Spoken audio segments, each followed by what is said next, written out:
Well, our first guest has been a model, an actor, a private chef, a real estate agent, and recently added entrepreneur to her long list of accomplishments.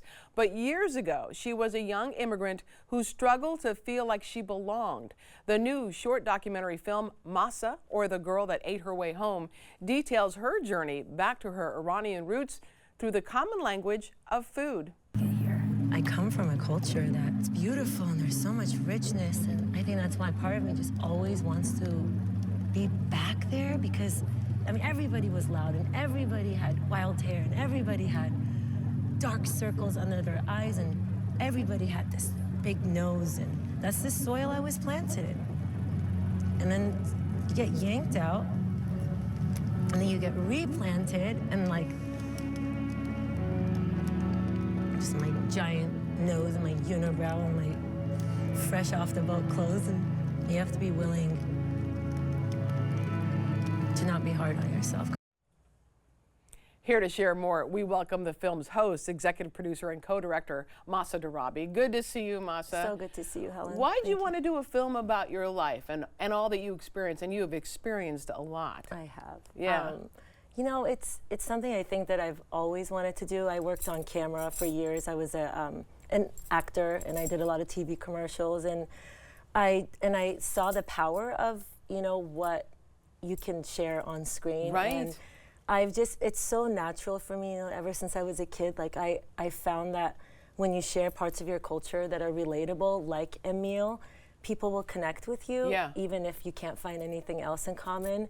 So I was like, why not, you know, do something with this? And it happened to be a time when the world kind of shut down. It was in 2020, and you know, I had this space to do something, and we had a team that brought it together, and it's just, how could I not? You know, what was the year? Do you remember, you were how old when you came to the States? I was 7. You were 7. Yes. But you remember that feeling of being an outsider? Well, of course. Right. And where did your family go to? Because you live here in Lake Oswego now. Yes. So we came from Iran to Lake Oswego. Oh, wow. Yeah.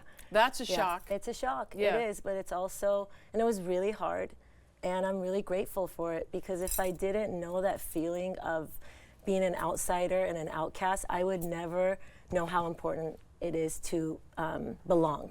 Like, that's our innate need, is belonging and connection. All of us, no matter where you're from. And when you feel a sense of you're not welcome, you make sure to welcome others. So it's my superpower, and it was given to me because of my experience. So what made you decide that you wanted to explore your roots a little more? I think we're misunderstood.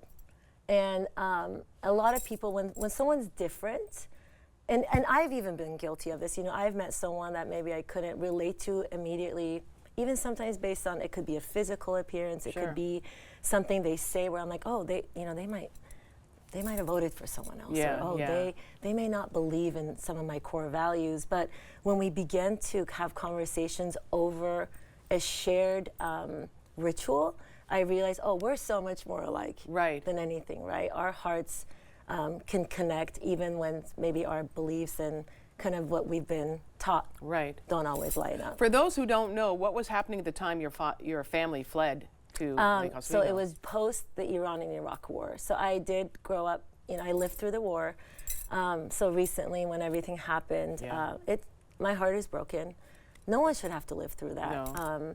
But also the people of Iran are such good people. I think if anyone knows an Iranian, they know that, you know, they will take your child, but they'll take care of them all day. Yeah. And they will feed you enough food to keep you full for a lifetime. Right. We're just really hospitable people, and I have this like longing to share that with, you know, others. You've been a part of the Persian community here for a long time. Yeah, since I came Like here. I remember when you were part of our audience and we did an audience group and you talked about the festival that was coming up. Yes. That is really important for so many people to kind of feel their heritage, whatever that may be, right? Absolutely. And you said to share it. Yes. Well, and I think without our roots, we're lost. Yeah. I think we all long. I was talking to my friend earlier, like whether you came here from Texas to California or you're from Iran to Oregon, we have a longing to feel at home, and home isn't always geographical. Right. It's that sense of where do I come from and who am I? But that really comes with the sense of I am a part of a collective. So I think when we feel like we belong to something, we are more at ease with who we are, and I think we can do better work in the world. You talk a lot about food. Yes. Being a very good connector, and you create incredible food. Thank you. Wow. I have cooked for you. Yes, yes. You are just such a great chef. So tell me about that part of the film where you talk about food as the connector. Yeah. You know, again, for me, it's always, so when I can't go back home, it's going to be really difficult for me for several reasons. Yes. But the way that I connect to my culture is through, you know, eating the foods that my mom is an incredible chef. So when she invites us over to eat with her, it's that feeling of, okay, I may not be able to go to the place where I really feel safe, but I can find that through this meal because it takes me back to that place. So, I bet. And I know I'm not alone. Food is such a cultural language, and we learn about each other through our foods. There's so much history in food. Food is politics. Yeah. So I think it's just an easy way for people to connect, and that's why I really use that as a vehicle in the film. But the film isn't just about food. I think food is just, it's almost kind of like the gateway. To get and also the way to hooked. tell the message, Exactly. right? You have 3 kids, I 3 do. daughters, 3 daughters, right? Yes. What is your message for them? Because you described in that clip there how you felt out of place with your nose, your hair. I just always tell them you belong everywhere. Yeah. Especially right there. Here. I gotcha. The film is going to be showing tomorrow. Yes. At 7 o'clock, right? Yes. And at what theater? So we're going to be at Tomorrow Theater. Okay, Tomorrow Theater. And we And hope there's to going to be have- like a question and answer after. There's a panel afterwards. It's an amazing theater if you haven't been. And then we may have another showing. Our show sold out within the first few weeks, which we're so proud of because community speaks. Right. And our community's showing up.